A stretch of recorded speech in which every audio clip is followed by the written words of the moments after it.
Many of you know that the first Training Rehab that has become kind of this synonymous brand, I own the name, but I don't own the concepts. To me, it's just intelligent approach of how people can work together and how you use all different types of disciplines to help people succeed. But that started from a commercial piece back in 2009, 2010. And the first one that has sold over 2,000, at least 2,000, I can't keep track of all the online stuff, that was at Equinox. And it all started when Geraldine Cooper-Smith sent me a message.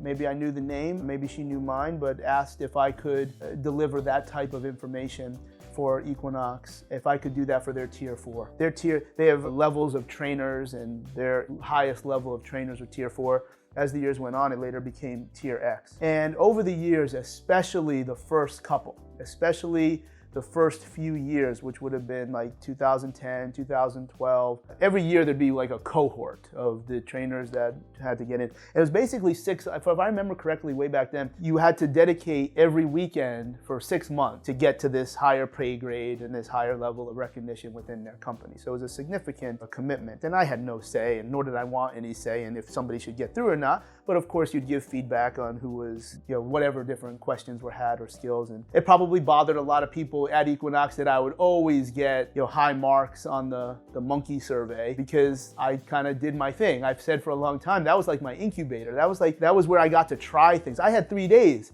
That was the only instructor, person, whatever, that got 3 days. And they paid me very, very well. And I took very seriously of creating a challenge and creating an environment for people to learn, because that's not always what Equinox was about. We tried to make it, and I know some people did, but towards the end, as different names moved on, their culture kind of got into that. I would have like the leash to say, like, listen, I know you're not used to people talking like this, but remember, you work for this company, but for 3 days, I'm going to show you maybe a different type of culture as it relates to training. There's people that have given significant, like major jobs, recommendations, all from that. There's this huge emotional and social debt to the times at Equinox, the opportunities they've given me. So last week, or at least at the time we're filming this, one of the original trainers in the LA market, so the first year was Palo Alto, New York City, and LA. Many other markets came about as their tier 4 program grew. And Adam Quinter.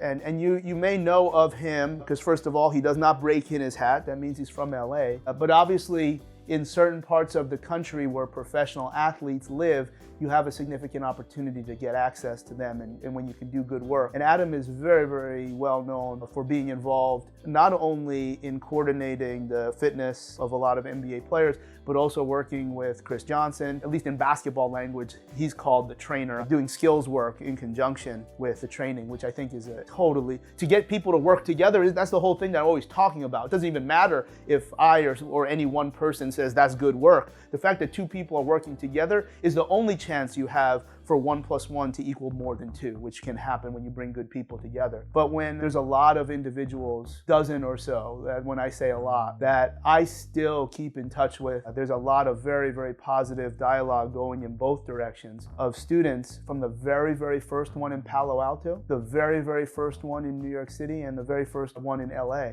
Subsequent efforts and subsequent methods, they were able to transcend the culture that's the correct culture for that business and that environment. But if I had anything to do with exposing them that there's other cultures, and they know that there's never a time that they can message that I don't respond, and there's never, if I have a resource, it'll never be a time that I don't share, because their choice to listen, not just follow what I say, but their choice to listen. Whereas, of course, the culture of Equinox is different. Of course, the culture of Equinox was different than what I was teaching. They were able to be professional and figure out a way to be bigger, to meet their own goals. And again, if I had anything to do with that, like what Adam was describing, at least at a clinical level, it's a nice way. A lot of this come off backhanded, and you're absolutely right, because you can only put so much lipstick on a pig. But that's not about the trainers and the people that chose to follow a message and realize that being challenged and actually learning what a mentor really would be is one of the greatest memories that I have in really appreciating being a teacher or being a mentor and actually seeing an amazing, amazing result with a lot of people. So if they see this and they know who they are, thank you.